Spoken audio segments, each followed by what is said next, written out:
Good morning. We're going to start today with a brief set of comments and then we'll take questions afterwards. I'm Christine Callanan. I'm Acting District Attorney of Wayne County. Today I'm here with Sheriff Milby as well as Captain Lester. We've got Chief Deputy Croft, Major Spezio, Lieutenant Greenman, and Lieutenant Kuntz of both the New York State Police as well as the Wayne County Sheriff's Department. We're here today about Judith Guerin. Judith Guerin went missing back in 1991. The Wayne County Sheriff's Department took up the case when a report was filed in 2006.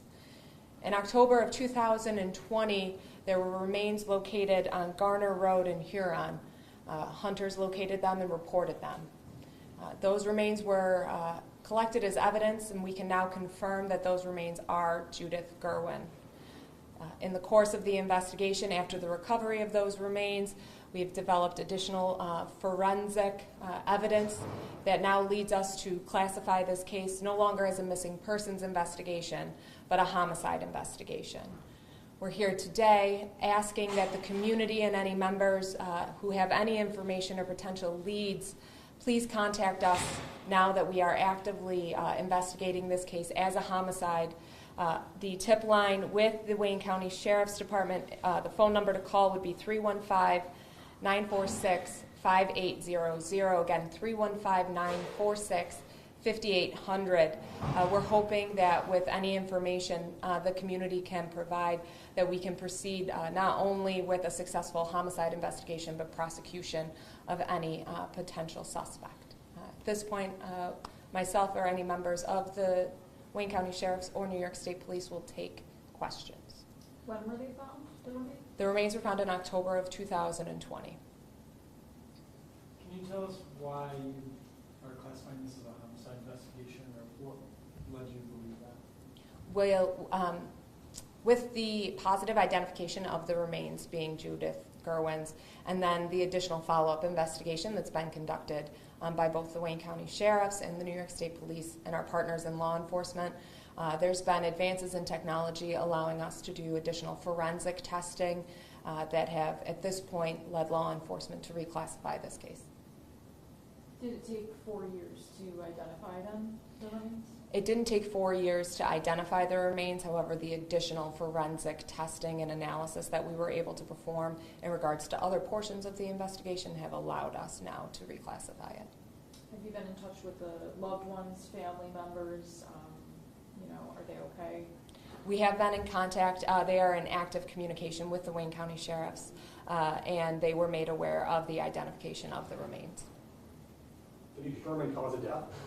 At this point, we won't be commenting on any of the facts as it is now a pending homicide investigation. Any of those facts will remain confidential until we can proceed with the prosecution. Any more details on where the remains were located? I mean, the hunters found them in water, in a tree bank, or any details on where? Other than the fact that they were located on Garner Road in Huron, we won't specifically identify where they were or how they were located. Again, as now an active homicide investigation, we don't comment on those specific facts.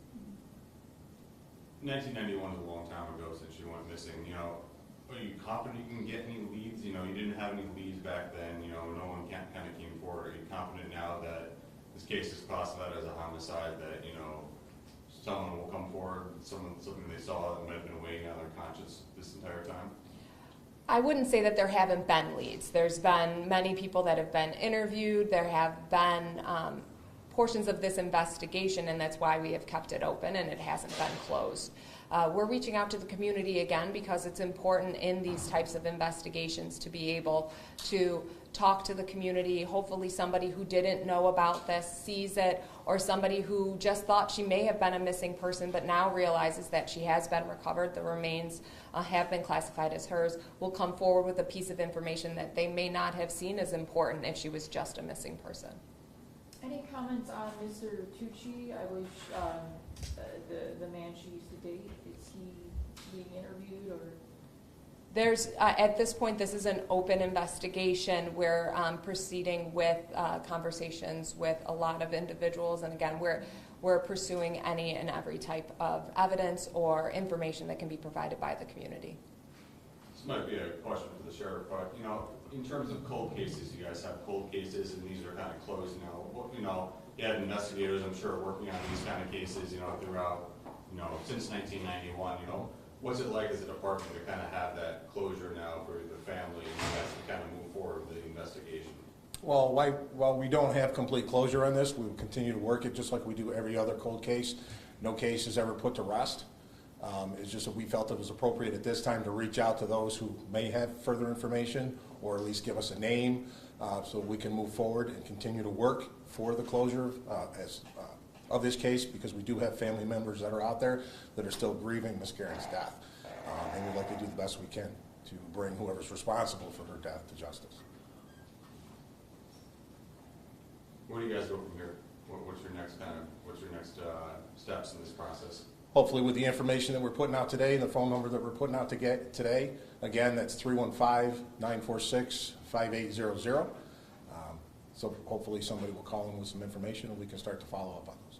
So what kind of information are you looking for, if you can clarify? I mean, it was a long time ago. Are you looking for people who were living in that area or just?